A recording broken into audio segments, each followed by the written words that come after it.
So, David. So, Michelle. I thought we would give the people something to watch. Yeah, well, they've got to do something while we're not around. Exactly. And they've got the time off. And there's a lot of good stuff out there that is worth watching. There is some really good things. I'm going to throw one down straight away.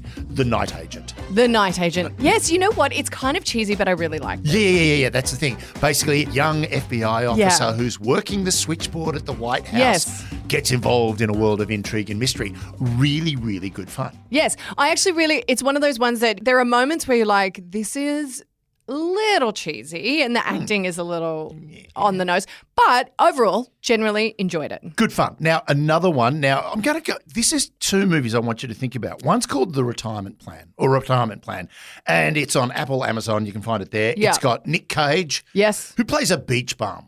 I love Nick Cage. Who just turns out to be... You just never know what you're going to get with him. An ex-spy. Yeah. Whose I think, granddaughter he never knew he had, comes looking for him because there are some bad guys who want to attack him. And one of the bad guys happens to be Ron Perlman, who I also love. Right. So the big thing is, interesting enough, the reviews are, it's okay.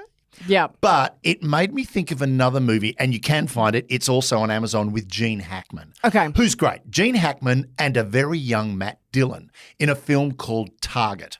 Now, in it, basically, it's got, you know what, it probably... What's the film that's got Liam Neeson in it, Taken hostage? Yeah.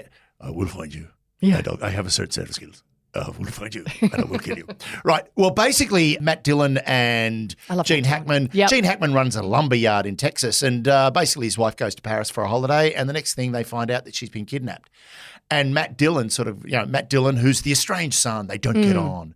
As the wife says as she's leaving, just, try to make it up with the kid, right? And he does. And it turns out that Gene Hackman is actually the Duke, an ex-CIA operative who used to work in Europe. Yeah. But there's one great scene in it where basically Matt Dillon gets in the car with his father. They're being chased, and Gene Hackman just goes the absolute freaking tear in this car. And Matt Dillon's like going, who the hell are you? I mean, you're the guy that would warm the car up for 5 minutes and you're just smashing into walls. And it's a great idea of the retired spy who's got to come out of retirement, but the fact that he's got to do it with his son. So if you can see Target, you can find it. It's on Amazon or Apple. Have a look at that. Yeah, and I have a good movie. Yeah. It's got Sydney Sweeney in it, and it's called Reality. Now, my husband... Yeah. I haven't seen it yet. My husband saw this and said... Now, my husband is he works in film, and so he said it was probably one of the best movies he's seen in a very, very long time. That's cool. So it's basically it's based on the FBI interrogation transcript of an American intelligence leaker reality winner.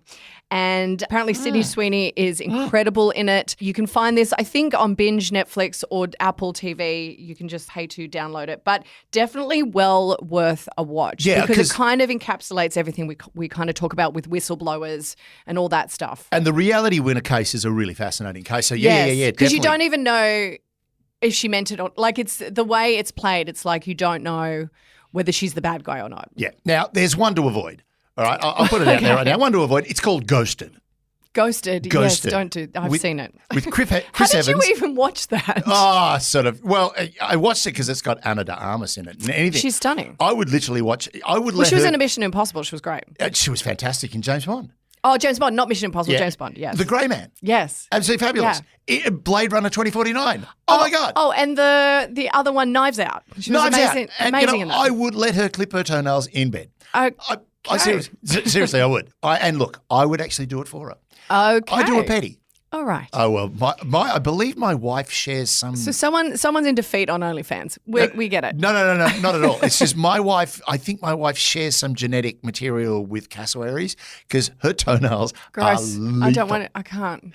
Sorry. That grosses me out. But basically what I loved about the review for Ghosted, and now the story of Ghosted It's terrible. I've seen it. Yeah, Chris Evans is a young gadabout who falls in love with a beautiful woman who just happens to be a spy, and they've got to travel the world and save it. Yeah. But the whole thing, I think the best review I saw was stylish and shallow. Yeah. It's like, oh my God.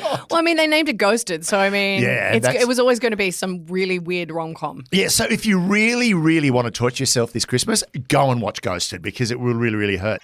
There's one other that I'm going to bring up, mainly because of one performance in it, a performance by Hugh Grant, which is Operation Fortune Ruse de Guerre. Actually, you know what? I went to the cinema to see this because I do like... Jason Statham.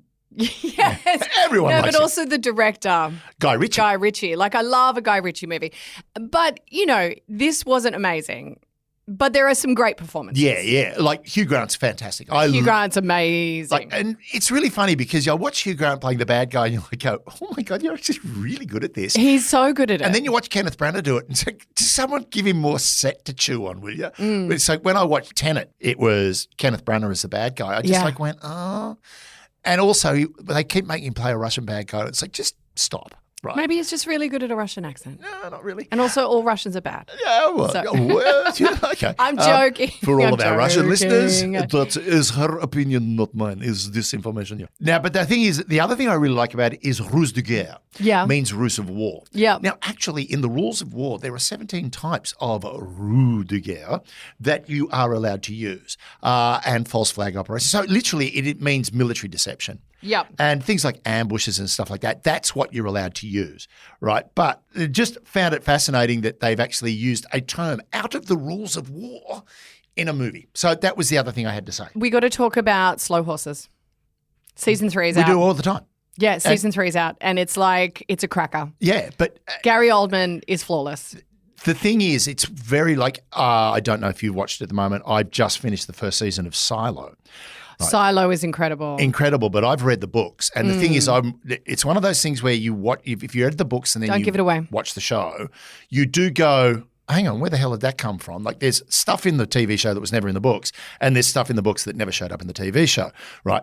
That's the whole thing of adapting a story for screen after a book. What is fascinating about Slow Horses is it is so close to the book. Yeah. And I've done Mick Herron's books. They're brilliant. And Gary Oldman is flawless. Like his character, he just has this ability to kind of take over a character where you don't even know who the actor is. Exactly. Right. He's one of the, he goes beyond the star quality. Like when you put Bruce Willis in a film, you get Bruce Willis. Yeah. He's very, very good. Yeah. Particularly if you watched a very interesting thing about The Fifth Element, where they basically said that it's possibly one of the most perfect science fiction films ever made. And I love science fiction.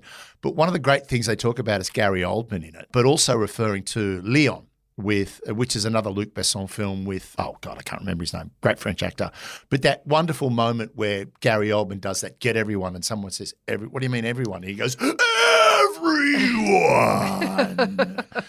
And you just like go, oh my God, you know it's Gary Oldman, but who the hell is living inside that body right now? He lets the character inhabit himself. And he's just brilliant. He's just brilliant. So Slow Horses, if you have not watched it, that is our Christmas gift to you. Don't hesitate. Get stuck in. We're up to season 3. It's on Apple TV. It's so good. Mwah, chef's kiss. Another one which kind of came this year and it's just kind of really easy is Citadel. No, I haven't seen it. You haven't seen Citadel? Don't know Citadel this at was all. a big budget kind of miniseries. It's on Amazon Prime Video. It's done by the Russo brothers who do this this incredible stylized kind of directing. It has Richard Madden, who is just an incredible actor, and Priyanka Chopra, and 2 spies. Things get blown up. I think it was the biggest budget spent on a TV show. Oh, yeah. Richard Madden, who was he was in that British TV show. He was in Bodyguard. He was amazing in Bodyguard. And he was the King of the North in Game of Thrones. I always forget that he was in Game of Thrones. Yeah. Back when. Because everyone dies. Oh, great. You've ruined it for everyone. Well, if you haven't seen Game of Thrones, I don't know where you've been. I'm not watching the last season simply because it just got so incestuous. Well, the last season was pretty bad. Does everyone have to sleep with everyone all the time? Yeah, it's because it was just sex. Yeah. That's all it was. But yeah, Citadel, bit of fun, big budget. And I think if you watch it now, the season 2 should be coming through pretty shortly, I would imagine. Okay. Well, there you go, ladies and gentlemen. That's your homework. Is that it? Get it done. Do we have no more to talk about? No more. I thought there was maybe 1 or 2. What about The Diplomat? Diplomat's really good.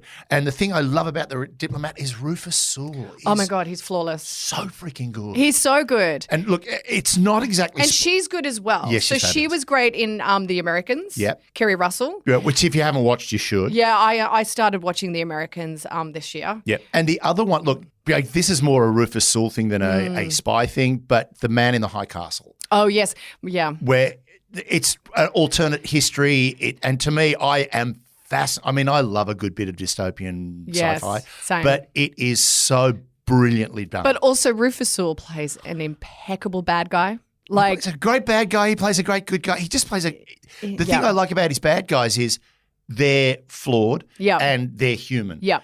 And his good guys, his bad guys, they're well-rounded. They're three-dimensional characters. They're never flat. Yep. They're not Kenneth Branagh bad guys. There's a lot going on. They're Gary Oldman bad guys. Yeah, they are. So The Diplomat, definitely, if you haven't seen it, check it out. I think season 2 should be coming maybe next year, hopefully. Yeah, should be, it'd be fall season. Fall season? Fall. No, it's past fall season. I don't know if they do that anymore because on streaming, it doesn't it doesn't really matter. No. They're not waiting for like everyone to come out of summer. And that's right. I mean, down. well, we just watch it when we damn well want it these days. Yeah, exactly. Cool. Well, That's it. watch telly. Yeah. That's it. We've given you some good stuff. Oh, really good stuff. So you got time. And we want to hear from you if you have any opinions on anything we've recommended. Yes, please let us know.